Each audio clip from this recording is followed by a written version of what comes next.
Times మాగలం Prajapaksham doctor V Hazarath Kumar garu ఎన్నో వేల మందికి కంటి చూపు ప్రసాదించి రోగులకు అత్యాధునిక వైద్యాన్ని అందిస్తున్నారు. నిరుపేదలకు ప్రతిరోజు ఉదయం వైద్య సేవలు ఉచితంగా అందించబడును. వెంటనే సంప్రదించండి. విజేత కంటి వైద్యశాల, కెనరా బ్యాంక్ పక్కన, బాబు ఐస్ క్రీం ఎదురువీధి, Brindavanam, Nellore. Welcome to Jana times.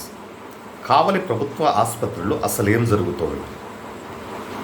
ఇటీవలే మద్దూరుపాడుకు చెందిన ఒక ఎస్సీ మహిళ ఫ్యామిలీ ప్లానింగ్ ఆపరేషన్ చేయించుకోవడానికి వెళ్ళి అనస్థీ ఎక్కువ కావడంతో డాక్టర్ల నిర్లక్ష్యం వల్ల మృతి చెందిందని చెప్పి నగరవాసులు, కావలి పట్టణ ప్రజలందరికీ తెలిసిన విషయం. ఆ మహిళకు, సునీత అనే మహిళకు 14 సంవత్సరాల ఒక పాప ఉండడం, అదేవిధంగా నెల కిందట జన్మించిన ఒక చిన్న బాబు ఉండడం, కావలి పట్టణంలో మద్దూరుపాడులో విషాద ఛాయలు అలుముకున్నాయి. కేవలం డాక్టర్ల నిర్లక్ష్యం వల్లనే ఇటువంటి సంఘటన జరిగిందని చెప్పి సునీత కుటుంబీకులు భావిస్తూ ఉన్నారు. కానీ ఇంతవరకు ప్రభుత్వం నుంచి ఎటువంటి చర్యలు డాక్టర్లపైన తీసుకోకపోవడం చాలా అమానుష్యం అని చెప్పి సునీత బంధువులు ఆరోపిస్తూ ఉన్నారు. ఇదే క్రమంలోనే ఇప్పుడు ఎస్సీ కాలనీకి సంబంధించిన ఆ సునీతకు దళిత సంఘాలు ఉన్నాయి, మహిళా సంఘాలు ఉన్నాయి. ఎవరు కూడా ఏంది అని ప్రశ్నించడం లేదు. అంటే దీని వెనక మర్మం ఏంటి? దీని వెనక ఏమన్నా పెద్ద చెత్తులు పాములు గదిపాయా?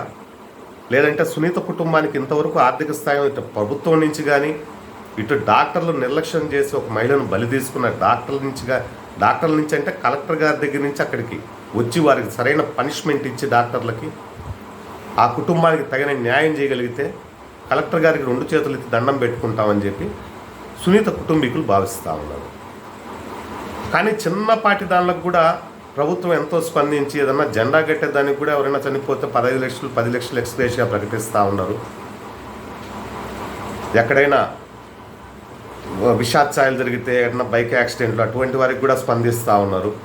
కానీ ఒక దళిత మహిళ, చిన్న బిడ్డలు, 13 సంవత్సరాల అమ్మాయి, నెల నిండని బాబు, కేవలం గవర్నమెంట్ డాక్టర్ల నిర్లక్ష్యం వల్ల చనిపోతే ఎటువంటి స్పందన లేకపోవడం కావలి పట్టణ ప్రజలు చాలా ఇదిగా భావిస్తూ ఉన్నారు. ఇకనైనా కూడా ప్రభుత్వం స్పందించాలా. ఇటు అంతేకాకుండా ప్రభుత్వ అధికారైన గౌరవనీయులు కలెక్టర్ గారు కూడా స్పందించి ఖచ్చితంగా వాళ్ళకు తగిన చర్యలు తీసుకోవాలి డాక్టర్లపైన అని చెప్పి కనుమూరి భాస్కర్ రెడ్డి గారు వారి కుటుంబానికి వెళ్ళి పరామర్శించి అతనికి తగిన ఆర్థిక సాయం చేసి ఆ కుటుంబానికి ఏదన్నా ఇబ్బందులు ఉంటే వెన్నుదండలు ఉంటామని చెప్పి కనుమూరి భాస్కర్ రెడ్డి గారు చెప్పుకొని వస్తూ, ఇదే క్రమంలోనే ఇటు దళిత నాయకులైతేనేమి, మహిళా సంఘాలైతేనేమి, ప్రభుత్వాలైతేనేమి ఇంతటి ఆ ఘోరం జరిగిన తర్వాత కూడా పట్టించుకోవడం చాలా అవాంఛనీయ సంఘటన, శోచనీయమని చెప్పి కనుమూరి భాస్కర్ రెడ్డి గారు పేర్కొంటా ఉన్నారు.